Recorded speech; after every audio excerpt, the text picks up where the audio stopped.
Toxic movie postpone ಆಗಿದೆ. June 4ನೇ ತಾರೀಕು ಮೂವಿ ರಿಲೀಸ್ ಮಾಡ್ತಿದ್ದಾರೆ. ಅಂಡ್ ಮೇನ್ ಆಗಿ ಹೇಳ್ಬೇಕು ಅಂದ್ರೆ ಇದ್ರ ಟಾಕ್ಸಿಕ್ ಮೂವಿ ಹಿಂದೆ ನೆಗೆಟಿವ್ PRs ಗಳು ನಡೀತಾ ಇದೆ ಓಪನ್ ಆಗಿ. ಏನಕ್ಕೆ ಅಂದ್ರೆ ಈಗ ಟಾಕ್ಸಿಕ್ ಜೊತೆ ಕಾಂಪಿಟೇಟ್ ಮಾಡ್ತಿರೋ ಒಂದು ಮೂವಿ ನಿಮ್ಗೆ ಗೊತ್ತಿರುತ್ತೆ, ದುರಂಧರ್ ಅಂತ.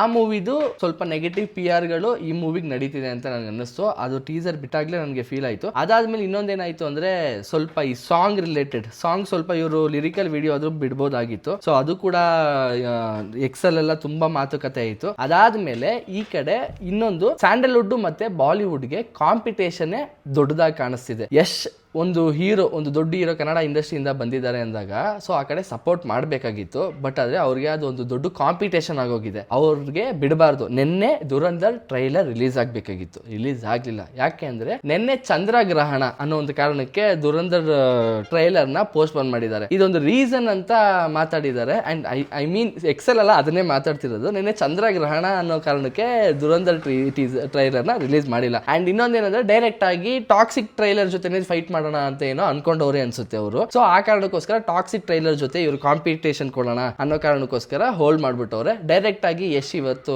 ಡೈರೆಕ್ಟ್ ಆಗಿ ಪೋಸ್ಟ್ ಮಾಡಿರೋದು, ನಾನ್ ಮೂವಿನೇ ಪೋಸ್ಟ್ಪೋನ್ ಮಾಡ್ತೀನಿ, ನೀವೇನ್ ಕಿತ್ಕೋತೀರಾ ಕಿತ್ಕೊಳ್ಳಿ ಅನ್ನೋ ತರ ಹಾಕಿದ್ದಾರೆ. ಸೊ ಅದೊಂದು ಸ್ವಲ್ಪ ಸ್ವ್ಯಾಗಿಯಾಗೇ ಇತ್ತು. ಅಂಡ್ ಇನ್ನೊಂದು ಏನಾಗ್ತಿದೆ ಅಂದ್ರೆ ಕಾಂಪಿಟೇಷನ್ ಸ್ವಲ್ಪ ಹೆಲ್ದಿ ಆಗಿರ್ಬೇಕು. ಬಟ್ ಆದ್ರೆ ಇಲ್ಲಿ ಹೆಲ್ದಿ ಆಗಿಲ್ಲ. ಏನಕ್ಕೆ ಆ ಕಡೆ PR ಟೀಮ್ಗಳೆಲ್ಲ ತುಂಬಾ ದೊಡ್ಡದಾಗಿ ವರ್ಕ್ ಮಾಡ್ತಿದ್ದಾರೆ. ಒಂದು ಮೂವಿ ಬರುತ್ತೆ, ನೋಡ್ತೀವಿ, ಹೋಗ್ತೀವಿ. ಬಟ್ ಅದೇ ಅದು ಬ್ಯಾಕ್ ಗ್ರೌಂಡ್ ಅಲ್ಲಿ ನಡೆಯೋ ವಿಷಯಗಳೆಲ್ಲ ತುಂಬಾ ಹಾರಿಫೈಯಿಂಗ್ ಆಗಿದೆ. ಸೊ ಇವಾಗ ಜನರ ಕಣ್ ಮುಂದೆನೆ ಕಾಣಿಸ್ತಾ ಇದೆ ಏನೇನ್ ನಡೀತಿದೆ ಅನ್ನೋದೆಲ್ಲ ಕಾಣಿಸ್ತಿದೆ. ಅಂಡ್ ಇನ್ನೊಂದು ದುರಂಧರ್ ಮೂವಿನಲ್ಲಿ ಹೇಳ್ಬೇಕು ಅಂದ್ರೆ ನಾನು ದುರಂಧರ್ ಮೂವಿನ ನೆಗೆಟಿವ್ ಮಾಡಕ್ ಹೋಗಲ್ಲ. ದುರಂಧರ್ ಫಸ್ಟ್ ಪಾರ್ಟ್ ಬಂದಾಗ ಎಷ್ಟು ವಿಷಯ ಟ್ರೂ ಆಗಿ ಹೇಳಿದ್ರು, ಎಷ್ಟು ವಿಷಯ ಓಪನ್ ಆಗಿ ಹೇಳಿದ್ರು. ಯಾಕಂದ್ರೆ ಅವ್ರು ತೋರಿಸಿರೋ ವಿಷಯಗಳೆಲ್ಲ ಬೇರೆ ಗೌರ್ಮೆಂಟ್ ಅಲ್ಲಿ ನಡೀತಿದ್ದ ವಿಷಯಗಳು. ಬಟ್ ಆದ್ರೆ ಈಗಿರೋ ಗೌರ್ಮೆಂಟ್ ಗೆ ಸಪೋರ್ಟ್ ಮಾಡೋ ತರ ಫಸ್ಟ್ ಪಾರ್ಟ್ ನ ಮಾಡಿದ್ದಾರೆ. ಅಂಡ್ ಸೆಕೆಂಡ್ ಪಾರ್ಟ್ ನ ಇನ್ನೇನ್ ಮಾಡ್ತಾರೆ, ಈಗಿರೋ ಗೌರ್ಮೆಂಟ್ ಸಪೋರ್ಟಿವ್ ಆಗಿ ಮಾಡಿರ್ತಾರೆ. ಅಲ್ಲಿ ಹೀರೋಯಿಸಮ್ ಅದೆಲ್ಲ ಬಿಟ್ಟು ಪಾಲಿಟಿಕ್ಸ್ ಹೆಂಗ್ ನಡೀತಾ ಇದೆ ಮೂವಿಲಿ ಅನ್ನೋದನ್ನ ಓಪನ್ ಆಗಿ ಇವಾಗ ನಮಗೆ ಕಾಣಿಸ್ತಾ ಇದೆ. ಸೊ ಜಸ್ಟ್ ಇದು ಪೋಸ್ಟ್ ಬೋನ್ ಅಂತ ನಾವು ಮಾತಾಡೋದಕ್ಕಿಂತ ಇದರಿಂದ ನಡೀತಿರೋ ಪಾಲಿಟಿಕ್ಸ್ ಬಗ್ಗೆ ಮಾತಾಡಬೇಕು ಅನ್ನಿಸ್ತು. ಆ ಮೂವಿ ಟಾಕ್ಸಿಕ್ ಆಗಿರ್ಲಿ, ದುರಂಧರ್ ಆಗಿರ್ಲಿ, ಅದು ಹೇಗಿರುತ್ತೆ ಏನು ಎತ್ತ ಅದೆಲ್ಲ ಬೇಕಾಗಿಲ್ಲ. ಈಗ ಡೈರೆಕ್ಟ್ ಆಗಿ ಪಾಲಿಟಿಕ್ಸ್ ಎಲ್ಲ ಕಣ್ಮುಂದೆ ಕಾಣಿಸ್ತಾ ಇದೆ. ಹೇಗೆಲ್ಲ ವರ್ಸ್ಟ್ ಆಗಿ ಪಾಲಿಟಿಕಲ್ ಗೇಮ್ಗಳನ್ನ ಆಡ್ತಾರೆ, ಕಾಂಪಿಟೇಷನ್ ಎಷ್ಟು ವರ್ಸ್ಟ್ ಆಗಿ ಹೋಗ್ತಿದೆ ಅನ್ನೋದಕ್ಕೆ